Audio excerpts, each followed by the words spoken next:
Welcome back to hello doctor. Osteoporosis గురించి సృజన ప్రమోద్ గారితో మాట్లాడుతున్నాం. మేడం, ఇది మెనోపాజ్ కాకుండా ఇంకా ఎటువంటి ముఖ్య కారణాలు ఉన్నాయి ఆస్టియోపోరోసిస్ కి?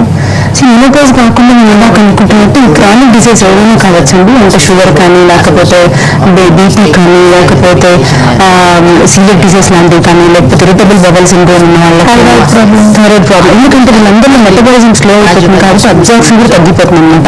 సో పోగా వాళ్ళందరిలో కూడా ఆస్టియోపోరోసిస్ వచ్చే అవకాశం ఉంటుందండి.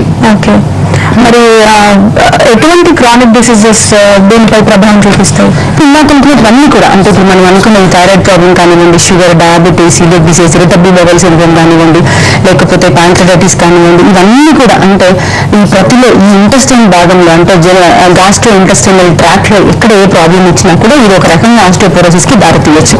ఎందుకంటే ఈ ట్రాక్ లో ఎక్కడ ప్రాబ్లం వచ్చినా కూడా అసిమిలేషన్ ప్రాబ్లం వచ్చేస్తుంది, అబ్జర్ప్షన్ ఆఫ్ మినరల్స్ తో ప్రాబ్లం వచ్చేస్తుంది. సో కాల్షియం బాడీ మనం తీసుకునే ఫుడ్ నుంచి బాడీ కాల్షియం తీసుకోలేకపోతుంది అనమాట.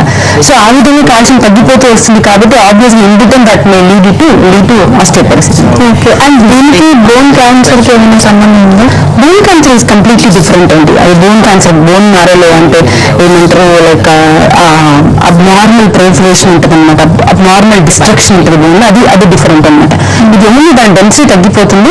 సో బోన్ వీక్ అయిపోతుంది. మనం ఎక్స్రేలో చూసినప్పుడు బాగా దట్టంగా మందంగా కనిపించాల్సిన బోన్ పల్చగా కనిపిస్తుంది అనమాట.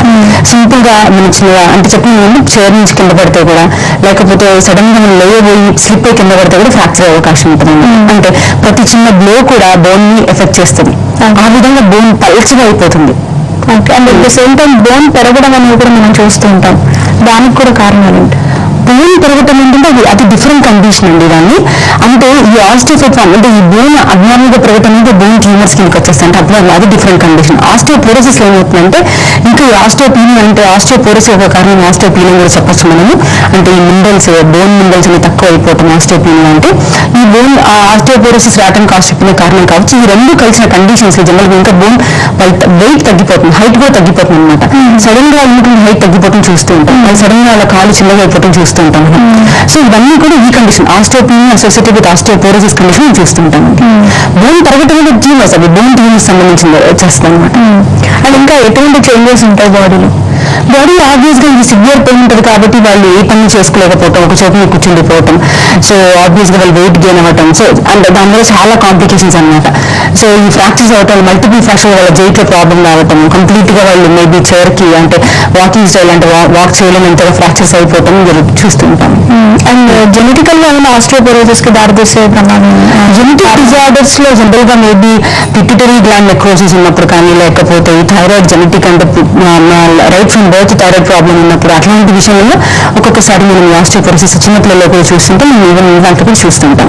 ఓకే, అంటే ఈ థైరాయిడ్ వల్ల ఆస్టియోపోరోసిస్ కి కూడా కారణం ఉంటుందంటారా? ఇండైరెక్ట్ అండ్ లాంగ్ ప్రాసెస్ కారణం ఉంటుందండి. ఎందుకంటే ఈ థైరాయిడ్ ఈవెన్ మెటబాలిజం కంట్రోల్ చేస్తారు కాబట్టి, అండ్ థైరాయిడ్ అంటే it also impacts calcium metabolism అనమాట. So calcium metabolism thyroid hypothyroid లో కానీ హైపోథైరాయిడ్ కాల్షియం మెటబాలిజం దెబ్బతింటది కాబట్టి ఆబ్వియస్ గా ఈ బోన్ డెన్సిటీ తగ్గిపోతూ వస్తుంది. సో అది కూడా ఆస్టియోపోరోసిస్ కి ఒక రకంగా సపోర్ట్ చేస్తుంది. ఓకే, మరి దీనికి ఏ విటమిన్స్ ముఖ్యంగా తీసుకోవాలి?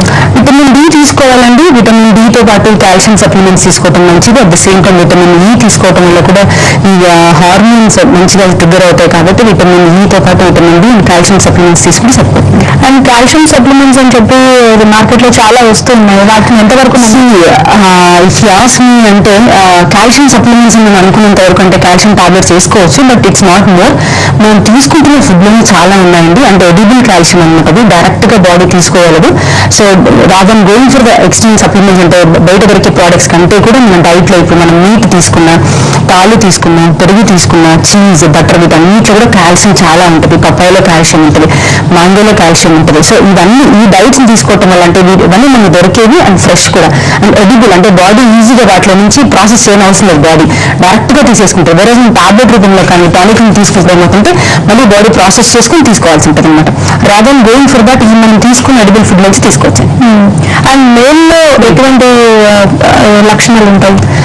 బోన్స్ కాబట్టి సేమ్ లక్షణాలు ఉంటాయండి. బోన్ సంబంధించిన వ్యాధి కాబట్టి వాళ్ళలో ఎటువంటి కారణాల వల్ల వస్తుంది? జనరల్ గా మేల్స్ లో అయితే ఆల్కహాల్ తీసుకోవటం, సివియర్ స్మోకింగ్ హ్యాబిట్స్ ఉండటం, టొబాకో చీవింగ్ హ్యాబిట్స్ ఉండటం, గుట్కా తీసుకోవటం అండ్ డ్రగ్స్ తీసుకోవటం అండ్ లాంగ్ స్ట్రెయిన్ అవ్వటం. అంటే ఏంటి, కంటిన్యూస్ స్ట్రెయిన్ అంటే అబ్బాయిల వాళ్ళు ఎక్కువ ఫిజికల్ వర్క్ చేయడం వల్ల కంటిన్యూస్ స్ట్రెయిన్, రెగ్యులర్ డైట్స్ తీసుకోవటం వల్ల కూడా ఈ కారణం కావచ్చండి అబ్బాయిలలో ఈ ఆస్టియోపోరోసిస్ కి. మరి హోమియోలో ఉన్న ట్రీట్మెంట్ ఏంటంటే దీనికి? హోమియోపతిలో ట్రీట్మెంట్ ఏంటంటే మనం ఇందాక స్టార్టింగ్ లో డిస్కస్ చేసిన ఈ ఆస్టియోబ్లాస్టిక్ అండ్ ఆస్టియోక్లాస్టిక్ యాక్టివిటీ యొక్క బ్యాలెన్స్ ని, ఆ జనరల్ ఆ బ్యాలెన్స్ మెయింటైన్ అవుతూ ఉంటుందండి. అది నార్మల్ ప్రాసెస్. ఎప్పుడైతే ఈ ఆస్టియోపోరోసిస్ రావడానికి ఆ బ్యాలెన్స్ దెబ్బతింటుంది అనమాట, ఆ బ్యాలెన్సింగ్ ప్రాసెస్ రిపేర్ లోకి వచ్చేస్తుంది. సో దాన్ని తిరిగి ఈ హోమియో మెడిసిన్ ద్వారా ఆ మెకానిజం తిరిగి రెస్టోర్ చేయడం జరుగుతుందండి. ఓకే. అంటే చాలా మంది కొన్ని అపోహలు ఉంటాయి, హోమియో వాడితే చాలా లేట్ గా రిజల్ట్ చూపిస్తుంది అని అంటూ ఉంటారు. అది ఎంతవరకు నిజం? అదేం కాదండి, ఇట్స్ మిస్నోమర్ అని చెప్పొచ్చు మనము. ఎందుకంటే ఏమైపోతుంది, హోమియోపతిలో మెడిసిన్ రూట్ నుంచి, అంటే ఆ రోగం యొక్క లక్షణాలు, ఇప్పుడు చూడండి, ఇప్పుడు మనం కాల్షియం సప్లిమెంట్ తీసుకోవటం ఈ ఆస్టియోపోరోసిస్ ఒక సపోర్ట్ మాత్రమే, it's not the treatment, it's only management.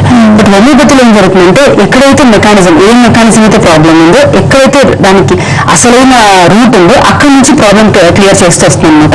So ఇప్పుడు హోమియో మెడిసిన్ అండి ఆస్టియోబ్లాస్టిక్ యాక్టివిటీని తిరిగి ట్రిగర్ చేయడం వల్ల, తిరిగి స్టిమ్యులేట్ చేయడం వల్ల సో ఆటోమేటిక్ గా ఆస్టియోపోరోసిస్ తగ్గిపోతూ వస్తుంది అనమాట. దాంతో పాటు మనం ఈ సప్లిమెంట్స్, కాల్షియం కానివ్వండి, విటమిన్ డి, విటమిన్ ఇవన్నీ మేనేజ్మెంట్ కి, దర్ నాట్ ద ట్రీట్మెంట్ అనమాట. యాక్చువల్ ట్రీట్మెంట్ హోమియోపతి ఇస్తుంది. ఓకే. అండ్ మీ దగ్గర రెగ్యులర్ గా వచ్చే పేషెంట్స్ వాళ్ళలో ఆస్టియోపోరోసిస్ వాళ్ళలో మీరు ఏమి ఎక్కువగా చూసారు, ఎటువంటి ప్రాబ్లమ్స్ ఎక్కువగా చూసారు? So maximum severe pain bones అండి, సివియర్ పెయిన్ వాళ్ళు నడలేకపోవటం వల్ల, జైట్ లో వాళ్ళ లోకోమోటర్ సిస్టమ్ లో వాళ్ళ పొజిషన్ లో చేంజెస్ రావడం చూస్తుంటాం. అండ్ ఆఫ్టర్ ట్రీట్మెంట్ తీసుకోవాల్సిన జాగ్రత్తలు ఏంటి?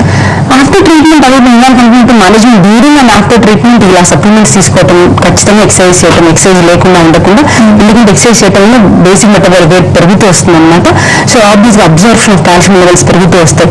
సో ఖచ్చితంగా ఎక్సర్సైజ్ చేసుకోవటం, ఈ డైట్ అన్ని ఫాలో అవ్వటం, మంచిగా వాటర్ తీసుకోవటం మంచిదండి. ఓకే. అంటే ఎక్సర్సైజ్ వల్ల మళ్ళీ ప్రాబ్లమ్స్ వచ్చే అవకాశాలు ఉండమంటారు? బికాస్ ఇప్పుడు మనం అంటే ఆ ఎక్సర్సైజ్ ఎప్పుడు చేయాలి, ఇప్పుడు చేయాలా లేదా అని నేను చూసాక, వాళ్ళ కండిషన్ చూసాక, నా బోన్ డెన్సిటీ చూసాక నేను చెప్పడం జరుగుతుంది.